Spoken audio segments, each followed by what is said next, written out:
influence. Then, if I remove desperation just briefly from the discussion and ask, is it possible for someone to have a long-term strategy where they foresaw all this and played their part in a certain way and put things together so that it would get to this point? That's also possible. Politically speaking. That's also possible.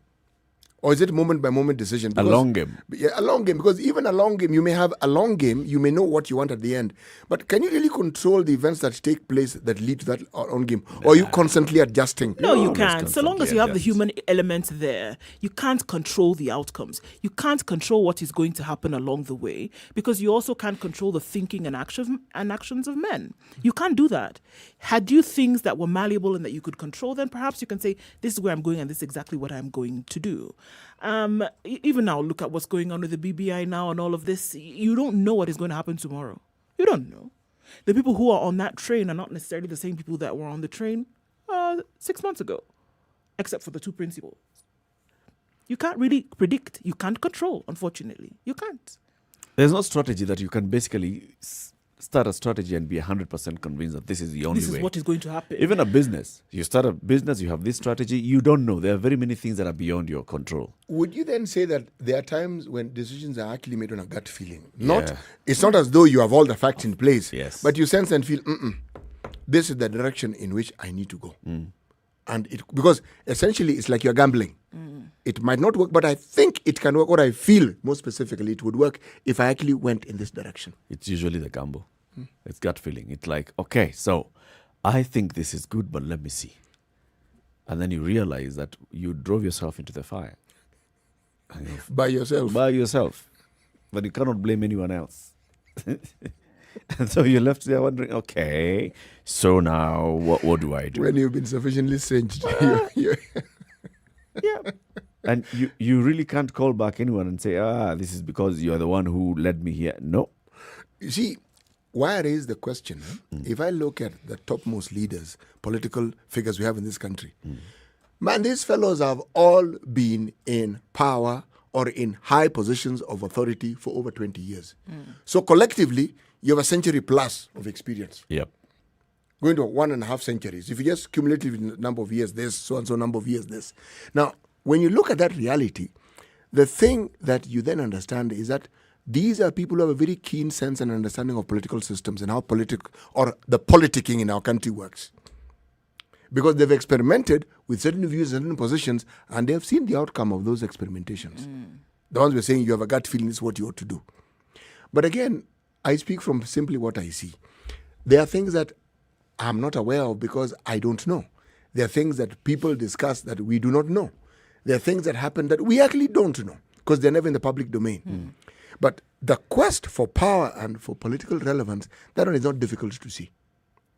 Because you'll find people who ordinarily appear like they don't see eye to eye, though in our country, it's an image they like to present to the public. These fellows at some point of the year, they all seem to get along. They're all dynasty.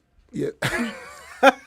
Even someone whose father didn't have a history in the politics, he still falls into, because it's now our interpretation of the word dynasty.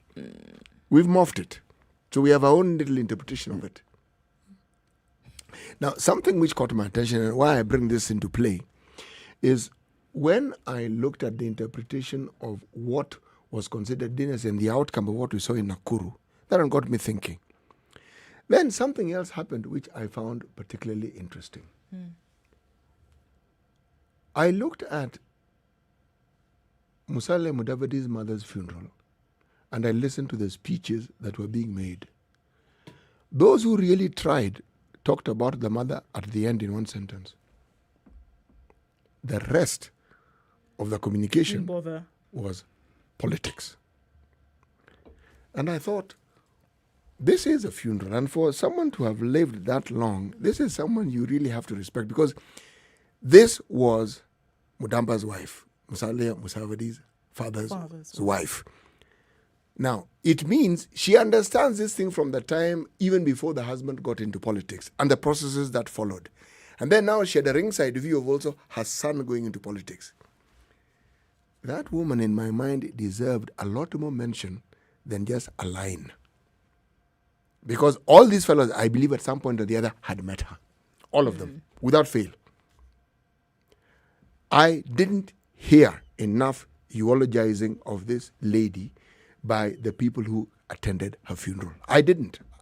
Maybe I wasn't listening on the right channel, but I honestly did not. The person who eulogized was her son and the daughter-in-law. Now, I'm talking about the prominent people. Other people had things to say, but everybody else was asked to actually stand up and speak. All the political leaders at some point or the other must have met this lady. So I asked, what is it about the political class that makes them so insensitive to certain things?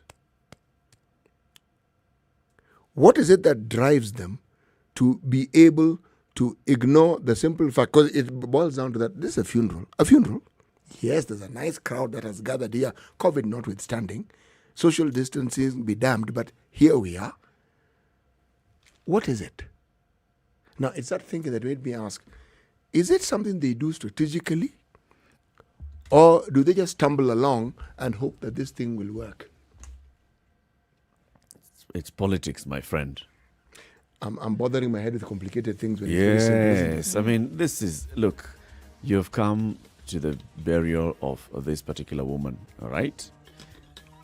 The reason why you've come here is because of the person who is left alive, Musalia. Because this is Musalia's mother. People didn't go there because this was Moses' wife. No, they went because... So we're speaking with respect to... The reference point is Musalia and what Musalia does and where we are at. Musalia needs to be considered for the president. Musalia now needs to be honored. Musalia now, in honor of his mother who's lying here. Now, can we give... That is it. This is politics. So let's take a break anyway. 27 minutes to 10. Time for us to look at our traffic. And then come back and we'll pick your calls. And then I want to bring that conversation into what you started and then you went to it. So currently the big news on the table is the president is going to Mount Kenya. So is this desperate? Is it strategy? Okay. Is it reaction or is it strategy? Why is the president going to Mount Kenya? Is it strategy or is it a desperate reaction? Good morning. This is the Situation Room, the only way to start your day. Spice up.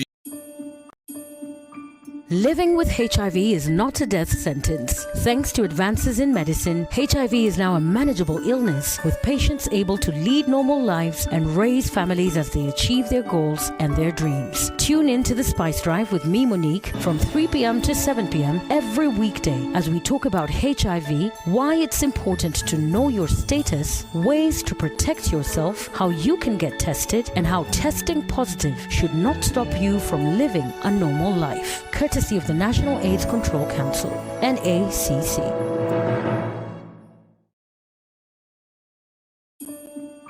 Living with HIV is not a death sentence. Thanks to advances in medicine, HIV is now a manageable illness, with patients able to lead normal lives and raise families as they achieve their goals and their dreams. Tune in to the Spice Drive with me, Monique, from 3 p.m. to 7 p.m. every weekday as we talk about HIV, why it's important to know your status, ways to protect yourself, how you can get tested, and how testing positive should not stop you from living a normal life. Courtesy of the National AIDS Control Council, NACC. Spice FM. It's getting hot in here. Oh, everybody steals. It's better a thief who brings something small back. And I say to myself, there's no better thief. A thief is a thief, period. All those bribes, how much? Traffic. Okay, so is it looking better in these streets?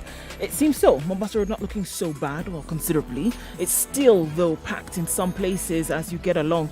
You'll find some pockets where traffic is going to remain a constant throughout the day. All right, so plan ahead for that. If anything, now we can plan ahead because we know what the current situation is. So coming off Thika Road, looking a little bit better at the Pagani overpass. Also where it was bumper to bumper, it's now flowing. There's still a little bit of traffic, but it's moving at least a little bit. Okay, looking a little better. We'll get out of traffic hour soon enough. Through the day, let us know. You get stuck somewhere. Spice FMKE on Twitter or text on 40127.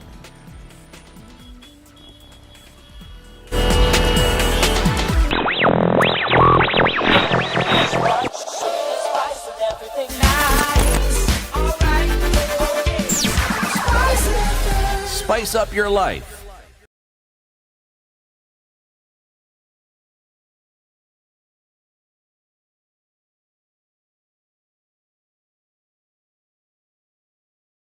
Mature, intelligent talk every morning.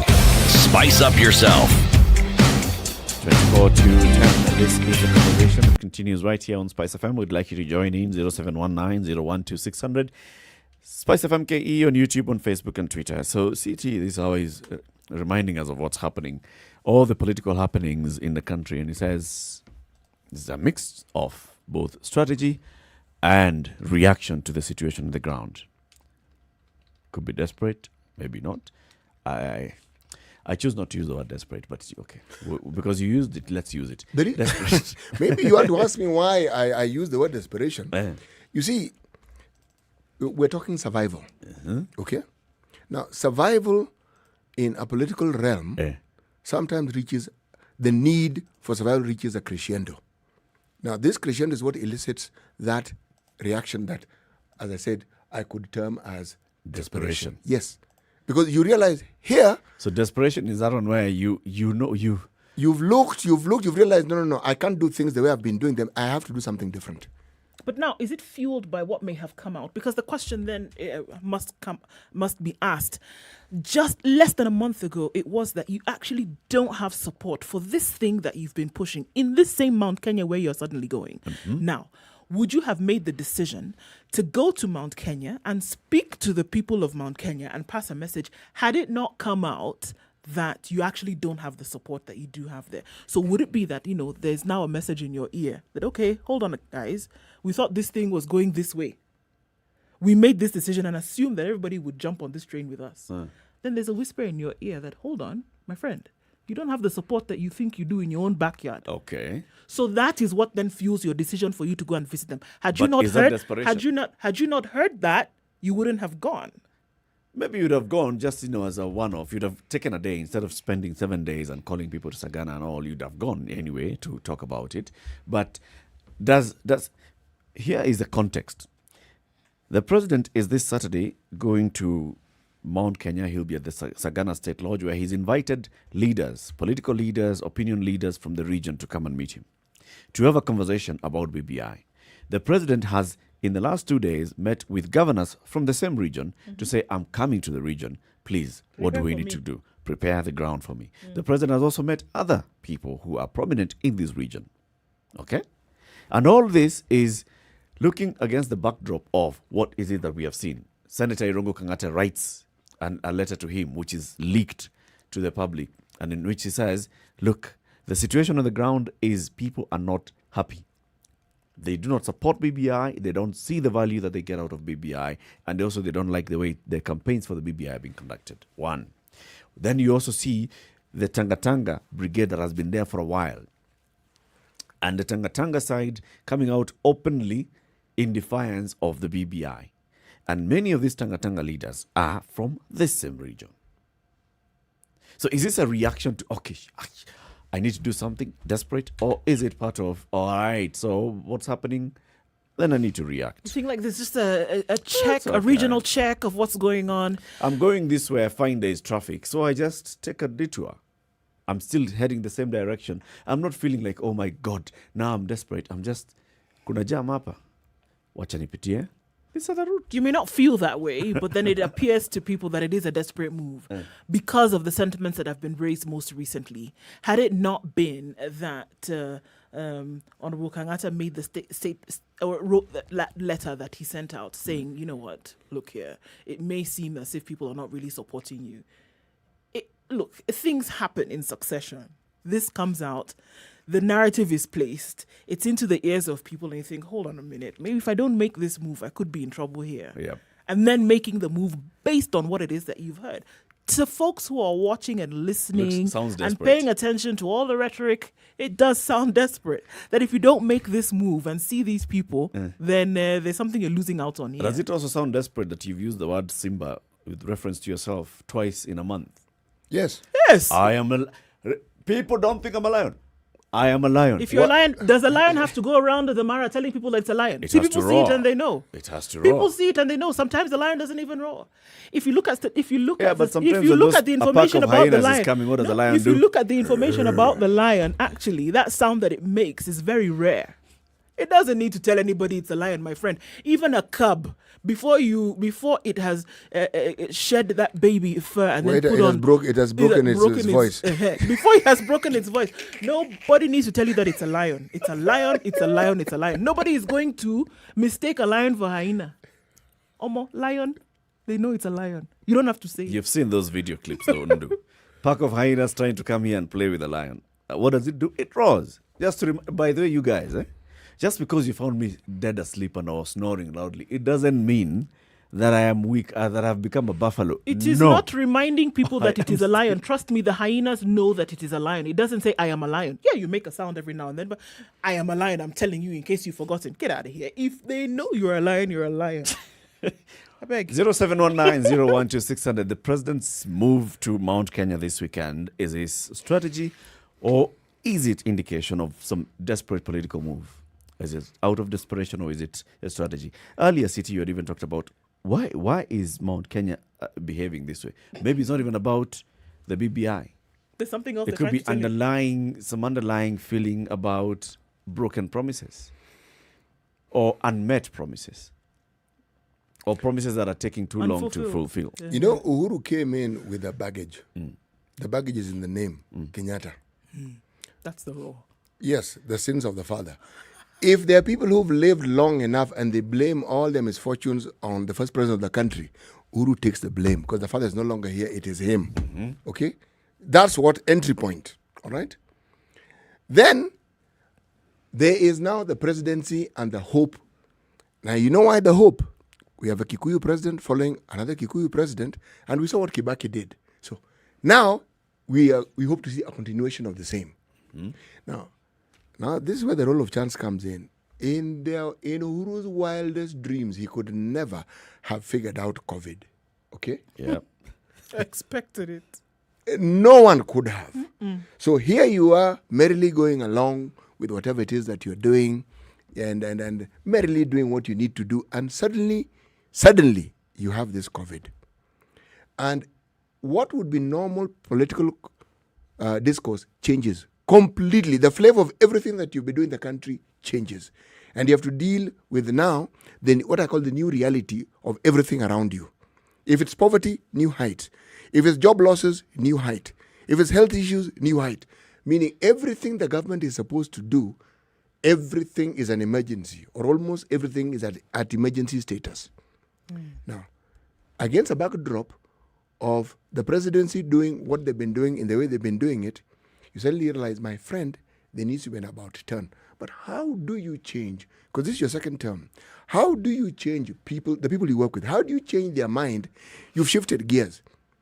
How do you change? It's like you have been in reverse gear all along, and you now want to change gears suddenly so that you can move forward. If you are not careful, that gearbox Gone. will come to an end. Yes, it'll just cease to function. You really actually have to stop, then engage that forward, the gear that gives you forward movement. Now, is that movement desperation, or is that movement strategic? Because it is clear this is what we've been doing. It is clear this is where we are. It is clear we have to rethink everything that we're doing. And remember, when you're thinking clearly and you're planning, you plan for what you understand as a human being. Okay. Go on. I'm saying okay. You agree? Machiavelli is very often quoted by all and sundry. Among the many things that are attributed to him was talking about how it is he had planned as a man and as a human being, strategically and clever as he was, to assume power and to take power. And then an enemy appeared from nowhere, an enemy he could not have foreseen, illness. Because if you fall sick and you're bedridden, there's nothing you can do about that. Nope. There's absolutely nothing you can do. Nope. So everything that you are supposed to do, or the bits that depended on you, can't now be done. So until you get better, nothing can actually move. Now, unfortunately, the disease we talk about is, for instance, in this country, is our economy. Yes. The state that got it here cannot be changed overnight. So, when you are moving and you want to bring about change and you want to galvanize your people against the backdrop of the people who've been opposing you, who've been visiting your own backyard more than you, who've been talking to your people more than you, and who've been resurrecting sentiments about the inequality that existed long before you were even born. But the history is there. And you want to bring this into change. Does that bring about new strategies, or is it a response to something else? Yes. Patrick in Vihiga, good morning. Good morning. How are you? We're fine, Good, thank you. thanks. Yeah, the conversation is very interesting. I have 3 things to point out. Yes, please. To all your questions, everything is desperation. Oh, yeah. Yeah, Senator Irungu Kangata's letter will always be a source of reference in the event BBI fails or succeeds. What the president is doing right now would have been done immediately the letter was leaked out. 2, leaders do not want to be told the truth. They tend to tell the people, direct the people what they should do. The question surrounding BBI is shrouded in the way the signatures were collected. You know, from time immemorial, and particularly during Moi's era, assistant chiefs and chiefs were the most hated people in this country. So when you fraud them to collect the signatures, and then use all sorts of manner, talking to wazes and the akina mama, telling them that unajua ila pesa yenu ya wazee sasa itakuja, leteni signatures zenu. And that's what they used. Yeah. It leaves so many questions unanswered as to the success of BBI. Now, three, to what Mwalimu said, ordinary or inordinary things taking place in the country by politicians. All these people are desperate. Nobody has a vision of this country. How I wish all of them conglomerated together and talked about economy, corruption, unemployment in the same spirit. Yeah. Kenyans would go very far. Lastly, Kenya's politics is like a Bible. Of course, so many books, of course, so many verses. So you read the verse you interest you read the verse that is relevant to you for the day and meaningful to you for the day. Others may not be relevant to you, or you may not understand them. So these fellows we call politicians, they are wasting a lot of time. While ordinary Kenyans like you people are very hardworking people. Okay. After all, whenever they talk to us, do they get their feedback? Do they get our feedback? No. I hope they don't. And if they don't get their feedback, all of them are desperate. Okay. Thank you very much, Patrick. Asante sana. Thank you, Patrick. Siku njema. Yes. Let's go to Malindi. Jimmy, good morning. Good morning, too. How are you today? I'm fine, thank you. Do you think there's Just looking at the desperation nature. here, or is it strategy? The strategy is desperation. Oh. These people are very clever. You create desperation while you really know there is no desperation, while you are doing a strategy in the name of desperation. Well, where? And what really hurts is that when you have a people who call themselves a nation, Kenyans, I don't mean all of them. I say some who never learn. Some of the Kenyans never learn. And some of them, they know the truth, and they cannot talk the truth because the system has put a strategy where it is so hard for you to talk the truth. Because if you talk the truth, you are told you are inciting. So even the people themselves So it's totally desperation in strategy. Okay. It's a desperate strategy. Yes. Yes. Asante sana. Thank you, Jimmy. Thank you. 0719-012-600. What do you make of this move by the president? Desperate or strategic? Maybe it could be strategic. Remember when Irungu Kangata's letter was leaked and there was a question of what's at play here? Was it that Irungu Kangata just sat down and he decided of his own volition, let me write a letter, and did not reach out to anyone and ask, what do you think? Should I write this letter to the president? And maybe he was told, yeah, don't write directly to the president, write through the Secretary General and also copy everybody else. Or was it a long game all along? Let's start a conversation here that shows that Mount Kenya is going this way. And now, therefore, let's get a reaction from the president. In fact, let the brother, just before the president goes, let the brother go to Githurai 45. Let all the footage come out showing, there's all this opposition to BBI. And then let the president go. Maybe in the end, the situation is calmed down. Simba ameguruma. Oh, please. Simba ameguruma. You know, there's that pambio. Tuongoze kwa pambio, bwana Muga. I wish Simba wa Yuda. I wish Ananguruma. I wish I had a voice for pambios. You know what a pambio is, Ando? No. What's pambio? What we call chorus. Oh, okay. Leaders in a chorus. Oh, got it. But I don't think that. It's never impossible for such a thing to have been the strategy. But I do think that there was a message that was being passed, and if anything, it has been picked up on. Whether it was false, whether it was true, at the end of the day, look, for me, I agree. I do think it is a desperate move. I think that now, because any whisper that you hear, so look, it looks as though then if somebody else writes a letter from Western Kenya and says, look, this BBI is not being accepted here. If someone else writes a letter from another part of the country, this BBI is not being accepted here, whereby you think you have the support of the whole nation. Looks like these fellas are going to rack up some air miles traveling around this country to make sure that everybody is in their corner. That's what it looks like to me. So they'll Somebody own the whispers and conversation. says, you know what? No support here. I'm there. Somebody says no support there. Okay, this weekend we're traveling again. We're there. You know, the issue of a phenomenon comes into play here, unintended consequences. You see, something may be purposed and hoped would achieve a certain end, and then you set it in motion, and they achieve something that you had not planned or thought of completely. Now, if you had to respond to that... How many will you respond to? Yes. Because so many of them will pop up. How many of them will we respond to? Then again, we'll show Maybe how as long desperate as it you gives really you that are. moment. And then it shows how desperate you really are to get this thing running. If the big strategy is for you to appear to be responding to a question, and this is the issue is no longer about healthcare, about jobs, no, the issue is the disquiet among the people for BBI.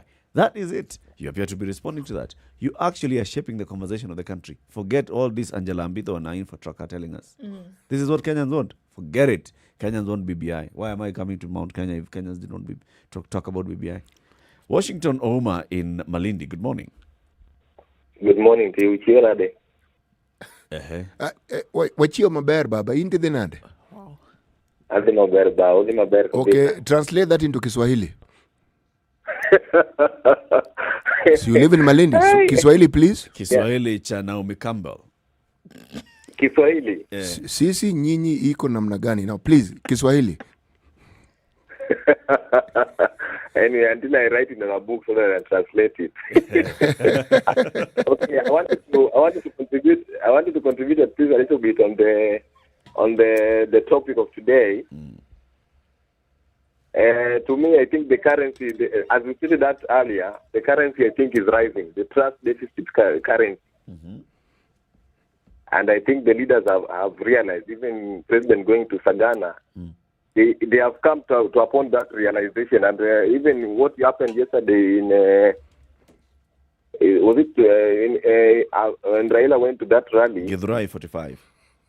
Yeah, Githurai, exactly. It was an indication. I think it was something that was organized. By who? Now it is. Organized? It was organized, obviously. I take it that this is your view and that you're not relating it as though it was a fact. We know the fact is he went. Exactly. He's saying he thinks it was organized. Your reading is that this was organized. Organized by the people who are going or organized by the people who are receiving them? Organized by the people who are going. Okay. To create that conversation of trust deficit. So that's strategy. Yeah, exactly. It is strategy. Okay. Yeah. I see a point, by the way, in what you're saying, Washington. Yeah. There's a script at play here. Yes. There's a script at play. Oh, manufacture, there's this feeling on the ground. Nini. Yeah. So the president is going to come, and just before the president comes, let's see, brother goes up to Githurai, comes back, you see the Did you see how fast those clips were shared? Even and the before, number of people who poured onto the streets, and how loud they were saying, Ruto. Come on. You want to tell me we had so many people who were just waiting for Raila to come in Githurai on a Wednesday afternoon so they can shout Ruto? Are you trying to say that the crowd was planted? No. Eric is actually presenting a scenario. I'm just asking the question. Such things happen? I'm Do just asking things the like question. that And you're saying they happen spontaneously. I'm asking. Such things can actually happen. Spontaneously Spontaneous like that. crowds. If you want Or to paid for crowds. What ask do you yourself this say? question, remember what one former immediate governor of Nairobi said in his expose? That they actually bought second-hand cars and burnt them so that they could paint a certain political party in a negative light. Strategy. It is strategy now. Strategy. That is strategy. Yeah, exactly. Thank you. Thank you, Washington. Siku njema Malindi. Salimia ambassador. Salimia ambassador hapo. And while you are at it, please send us the equivalent of that greeting that you pronounced in Kiswahili. Okay. Well, the president will be moving there this weekend, so tomorrow we'll talk about it a bit. And of course, on Monday now, we'll have what will have transpired. Some are saying they're not even going. Those who are allied, of course, to the Tanga Hustler Nation are saying they will not be in. Well, if I were them, I'd do the same. If it's a meeting where people have been invited and I now won't be invited, I pronounce ahead of time. I'm not coming. Saying, I don't go. I don't attend such meetings. I was busy anyway. Okay, today's proverb. Aye. Good men must die, but death cannot kill their names. Men who are not considered to be very good must also die, and death can also not consider the negative connotations to the names that they have carried throughout their lives. Yes. We talk of inheritance as though it only relates to economic benefits. No. Societal values are also currency. And if you have a good reputation, which translates into a good name, then it is also inherited. Okay. Asante sana. Asante sana kwa kusikiza kipindi cha leo. Tushukuru sana. Join us again tomorrow morning, 6 a.m. to 10 a.m. Do a call. Say goodbye. Goodbye. Have a wonderful afternoon. And please, guys, stay safe. Lovely city. Asanteni sana. Muwe na siku njema. Hiya. You have music until 3, and then Monique will come to take you home on Spice Drive, 3 to 7. The adults in the room, 7 to 10. And then more music, and we'll be back tomorrow for more conversations. Thank you very much for tuning into the Situation Room this and every morning. We really appreciate your support, and we really appreciate the fact that you take your time to contribute to the conversations by calling in, by sending your comments on Facebook, on Twitter, and Instagram.